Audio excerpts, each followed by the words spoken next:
Halo Mominers, apa kabar? Sorry ini agak telat, agak malam karena pagi-pagi aku ngantri buku kontrol ke rumah sakit. Anyway, langsung saja. Ini agak padat ini, aku berusaha biar nggak terlalu panjang kontennya.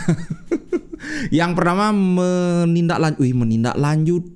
melanjutkan berita kemarin soal Mayor Milan, si Salah ini yang lagi-lagi kelihatannya tidak rela Inter dan Milan keluar dari, maksudnya markasnya keluar dari kota Milan. Sekarang kan kemarin udah aku bahas mereka dia kasih alternatif nih. Alternatifnya ada 1, 2, dan 3. Nah, alternatif ketiga aja langsung ya, bahwa biaya renovasinya itu akan ditanggung oleh Inter atau Milan, atau Inter dan Milan, atau salah satu di antara kedua klub itu, dengan klubnya mendapatkan namanya surface right. Surface right itu ya, surface itu kan permukaan, jadi apa yang ada di permukaan tanah ke atas itu akan menjadi hak Inter atau Milan, terus siapa ya yang setuju nanti kan. Nah, awalnya ini perwakilan Inter dan Milan tidak datang pada saat rencana itu dipresentasikan. Nah, ini aku sih nggak terkejut karena kok ujuk-ujuk ada rencana renovasi terus kasih alternatif, ya udah kita renovasi gini tapi kamu yang kasih biaya.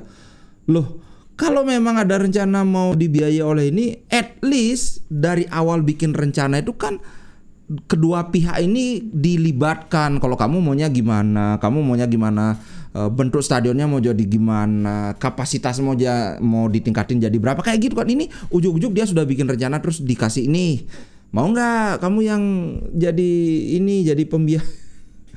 Nah, di sini sih walaupun memang perwakilan Inter dan Milan itu tidak datang pada saat presentasi itu, ini beritanya, tapi kemudian dibilang bahwa akhirnya setelah dipertimbangkan Milan dan Inter itu snub, artinya tidak tertarik lah dengan rencana dari Mayor Kota Milan. Karena terus terang aja begini, pertama yang tadi aku sudah bilang, yang kedua itu yang mereka miliki itu cuma surface right, artinya bongkolnya itu atau bawahnya itu tetap menjadi milik kota. Dengan kata lain, kalau suatu saat terjadi terjadi cekcok, terjadi perbedaan pendapat, intinya hal yang tidak bisa dapat jalan keluarnya, mereka ya bisa dengan seenaknya bilang ya udah runtuhin aja stadionnya, tanahnya kan punya aku, kayak gitu. Sama kayak kalau kita ngontrak tanah kan, kita ngontrak tanah terus kasih bangunan, begitu kontraknya habis ya udah ciao. Gitu kan, kita rugi. Nah, jelas Inter dan Milan tidak tertarik dengan hal seperti ini, dan sudah seharusnya mereka tertarik. Kalau nantinya mereka berubah pikiran lagi, aduh ini sih sudah kayak keledai namanya yang terperosok lubang yang sama berkali-kali. Itu sih. Nah, kemudian kemarin lagi-lagi ada, Bang gimana nih kok berlarut-larut, jangan-jangan nanti kasusnya jadi sama kayak Skriniar nih, kontraknya Lautaro. Kalau at least menurut si Barzaghi, bahwa tidak ada masalah di ini, secara prinsip itu sudah ada kesepakatan, cuma tinggal lagi dikit aja soal, ya ini sebenarnya berita lama yang diputar-putar aja, soal bonusnya itu aja. Pokoknya dari angka terakhir itu sudah setuju di sekitar angka 10 juta. Ya itu soal dari Lautaro mintanya biar pencapaian individu, sedangkan dari Inter mintanya pencapaian tim. Nggak tahu lah. Kalau aku sih Inter sebaiknya menyelesaikannya sekarang, karena memang betul itu masih ada 2 tahun. Tapi kalau ini ditunda 1 tahun, kemudian sampai tahun depan itu belum ada penandatanganan ini, bukan tidak mungkin nilai Lautaro itu akan naik lagi. Ibaratnya lagi 1 tahun sudah ada inflasi dan sebagainya. Emang dia masih mau dengan gaji 10 juta itu? Kan belum tentu. So menurutku itulah, ayolah Inter nggak usah terlalu ini. Kan dari awal rencananya mau ngasih ini kan, mau ngasih Lautaro itu status sebagai pemain dengan gaji tertinggi. Barusan aku lihat ternyata gajinya Vlahovic itu 9,5 juta, tapi itu di luar bonus. Ternyata yang 12 juta itu sudah sama bonus-bonus segala macem gitu loh. Nah, kemudian berita berikutnya ringan saja. Ini namanya ya sopan santun aja, etiket kan, kayak debat cawapres ada yang ngomongin etiket. Nah, walaupun sebenarnya secara aturan pemain yang udah 6 bulan itu boleh bebas melakukan kontak, tapi Inter tetap ngomong sama Napoli, memberitahukan secara formal bahwa kami loh sedang negosiasi dengan Zielinski. Menurutku ini sebuah gestur yang bagus. Namanya hubungan Inter dengan Napoli itu kan bagus, tidak ada nggak kayak Inter sama siapa hubungan jelek. Mungkin Inter sama Milan yang agak jelek hubungannya.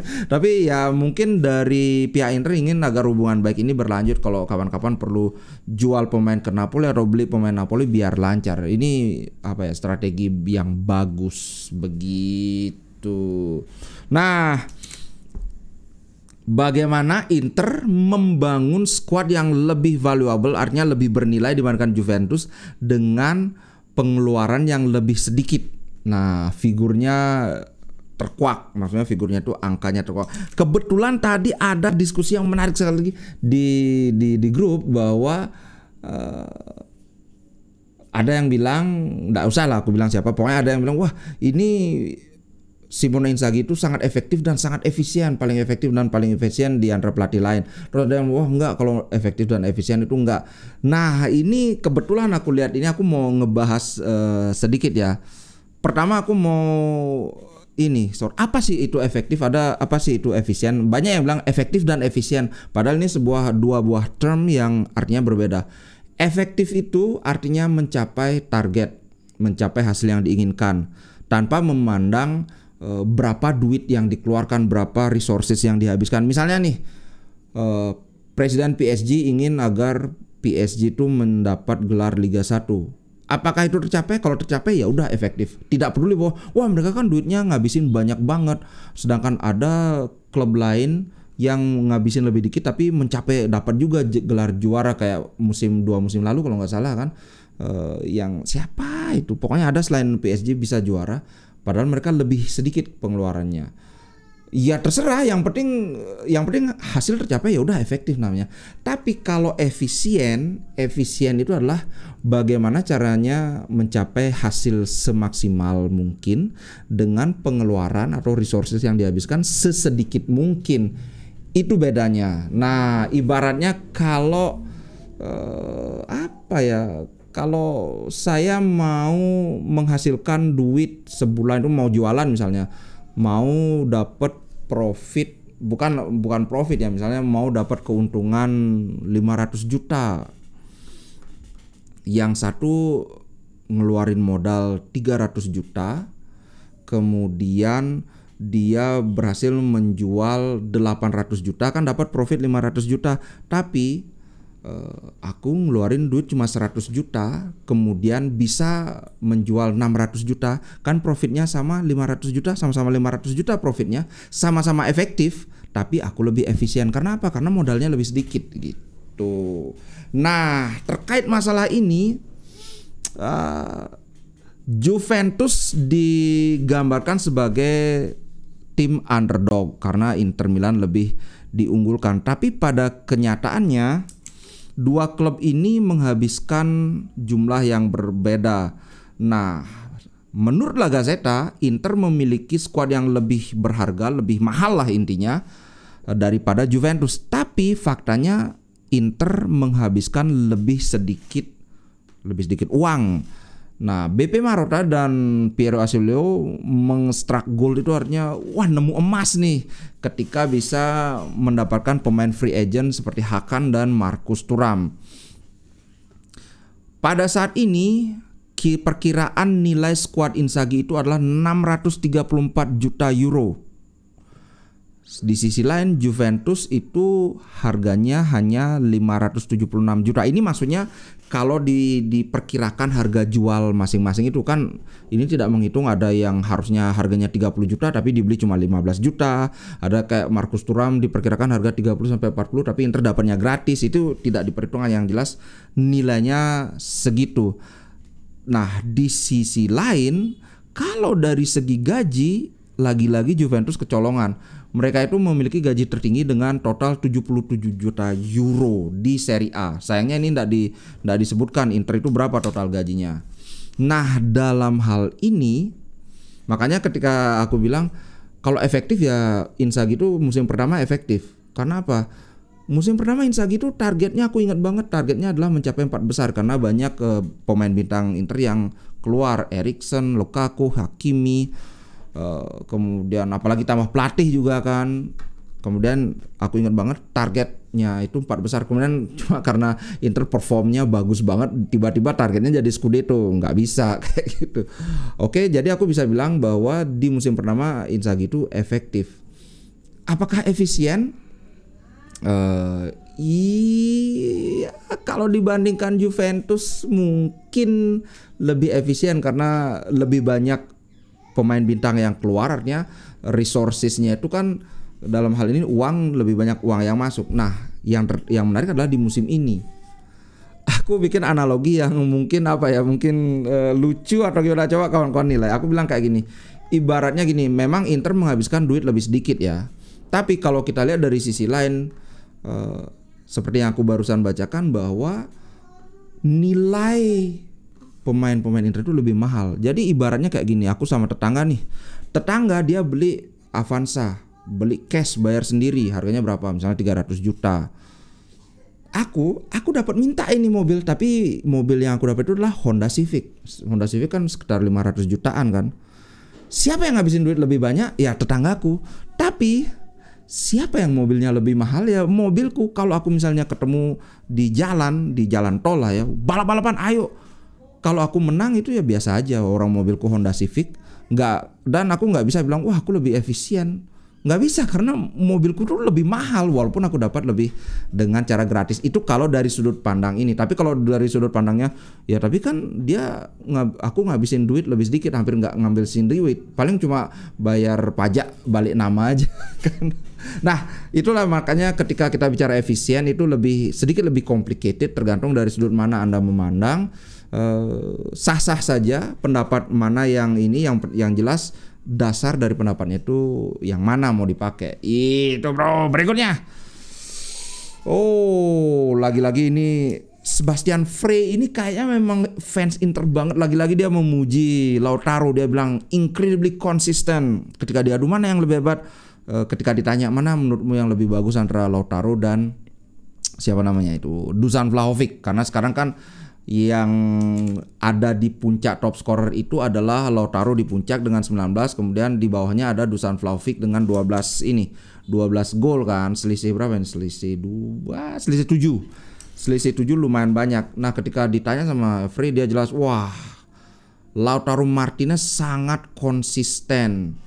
Ya, mereka berdua itu adalah sama-sama hebat. Pemain Pol ini siapa?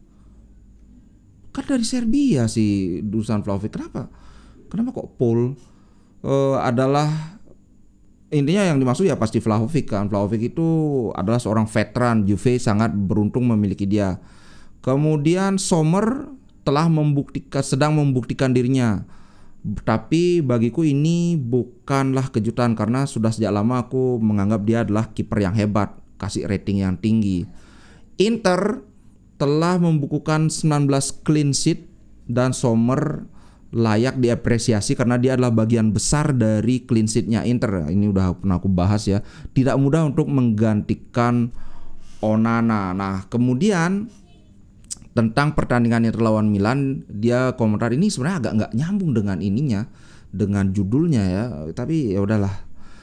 Ini akan sangat berbeda dengan pertandingan pertama. Inter bisa saja membukukan selisih 7 poin dengan Juventus kalau menang.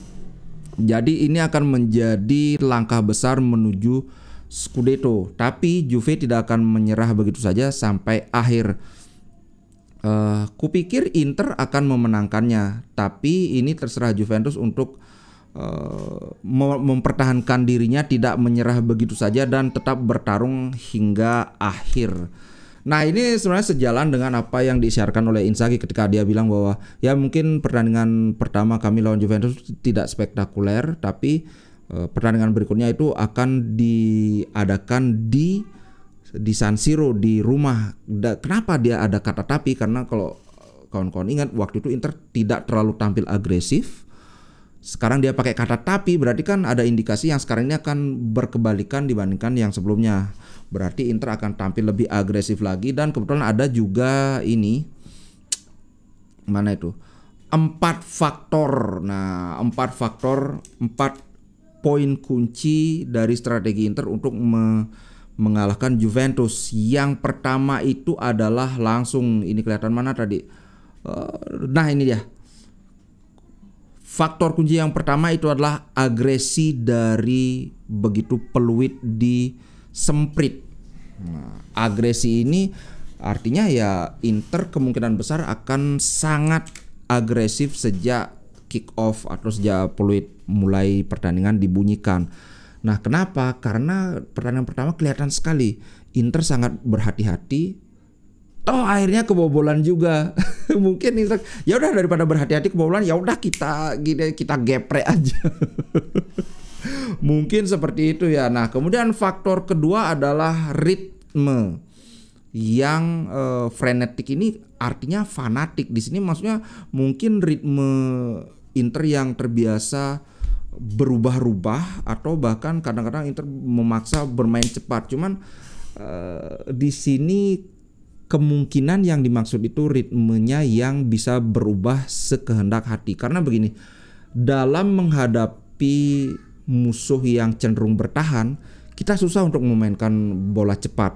Bola cepat itu biasanya justru dimainkan oleh musuh yang bermain bertahan, karena dalam melakukan counter attack, atau utamanya untuk counter attack, atau untuk dalam melakukan serangan balik. Direct football seperti yang Inter lakukan dari Sommer langsung ke Mkhitaryan langsung assist. Nah, tapi kalau musuhnya bertahan biasanya kan kita kiri, kanan, belakang, pelan-pelan pancing dia biar keluar kayak gini. Mungkin ini maksudnya adalah bagaimana caranya Inter biar sering mengubah-ubah ritme permainan. Itu menurutku ya. Nah, kemudian yang ketiga ini yang menarik adalah triangle di sisi kiri, yaitu Mkhitaryan, Di Marco, dan Alessandro Bastoni. Nih, left side triangle. Kayaknya ini sudah bukan rahasia lagi ya bahwa serangan Inter itu sangat mematikan dari sisi kiri. Pemain-pemain di sisi kiri Inter itu, Di Marco sedang menjalani musim terbaiknya. Dia dari 17 pertandingan sudah di Serie A saja ini dia sudah mencetak 3 gol 5 assist. Champions League 0, Coppa Italia 1 assist, Super Cup Coppa Italia 1 assist. So ini total 2 tambah ini total 10 kontribusi gol. Kemudian Henrikh Mkhitaryan sama juga musim terbaik di Inter, ini musim kedua sih. 2 gol 7 assist, Championship Super Coppa 1 assist. Berarti ini berapa? 10 juga jumlahnya sama. Jadi dari 2 pemain ini saja sudah ada 10 kontribusi gol. Kalau kita bandingkan dengan Nicolo Barella memang agak turun ya. Ini 2 gol 4 assist, tapi ini beda pembahasan lagi karena walaupun Barella itu kontribusi golnya sedikit, tapi dia sangat sering melakukan istilahnya the dirty work, men-tackle, bertahan, berlari ke sana kemari, sehingga di mana actionnya dia sudah ketinggalan di belakang, dia kirim bola ke depan, kemudian dilanjutkan oleh Miki dan Thuram kayak gitu. So ini beda, tapi ya tetap faktanya adalah memang sisi kiri Inter itu sangat berbahaya. Sehingga ini yang dibilang key point. Nah, kemudian key point yang keempat adalah duet Thuram dan Lautaro Martinez. Ini akan dimanfaatkan semaksimal mungkin untuk benar-benar drain out itu, drain kayak mengacak-acak sampai mereka kelelahan, disedot energinya dari lini pertahanan Juventus. Kawan-kawan pasti tahu ya, Lautaro Martinez ini adalah salah satu pemain yang sangat sulit untuk dijaga di man marking. Kenapa? Beda dengan Icardi atau bahkan Haaland, karena Haaland itu ya dia ngetem di sana, benar-benar back itu bisa fokus. Tapi kalau Lautaro dia kan sering banget turun. Pada saat action itu sedang terjadi, sering center back itu kebingungan. Dia sekarang mundur, apakah aku harus ngikutin dia terus sampai ke lapangan? Nah, kalau diikutin Lautaro Martinez, nanti ini ada lubang di lini pertahanan. Tapi kalau tidak diikuti, dia bisa leluasa berkreasi. Nah, inilah yang bikin Lautaro ini punya suatu trait unik yang sangat menyulitkan, sehingga ketika dia tidak mencetak gol pun kontribusinya tetap maksimal, entah dari bagi bola. Udah apalagi musim ini kan dia udah kayak Zeko aja, dapat bola itu yang kemarin Thuram yang jatuh itu, ingat nggak kan, bola dari Lautaro bagus banget, dikasih ke Thuram tanpa banyak pikir, tanpa banyak cincong. Thuram lari sprint ujuk. Pemain-pemain Juve itu udah pemain Fiorentina udah ketinggalan. Itu udah tinggal di shooting aja, Toto kepleset sendiri. Kesandung lah, bukan kepleset, kesandung. Ini yang menurutku kenapa duet Lautaro dan Thuram ini benar-benar mungkin paling berbahaya di Eropa saat ini ya. Mereka klik banget. Dan satu lagi kalau aku boleh tambahkan, ini kan dibilang 4 faktor, menurutku satu lagi yang harus aku tambahkan adalah Pavard. Pavard dia tampil sangat bagus dalam pertandingan lawan Fiorentina. Dia entah gimana ceritanya datang dari biasanya dia jarang maju, tiba-tiba maju dan kasih assist. Nah, menurutku Pavard ini bisa, kalau nanti ada deadlock antara Inter dan Juve, bisa jadi dia akan jadi penentu. Entah dia kasih assist seperti pertandingan yang lalu, atau bahkan dia memberikan tendangan jarak jauh, atau bahkan melalui sundulan bola mati. Ingat, Pavard ini memang dia belum nyetak gol dari sundulan, tapi sudah berapa kali dia hampir ngegol, berapa kali dia nyundul tapi bisa ditepis, padahal itu udah, jaraknya ngeri Pak. Satu lagi menurutku Pavard ini akan bisa jadi faktor penentu di pertandingan ini. Aku sih berdoa Pavard biar bisa lah pecah telur ini.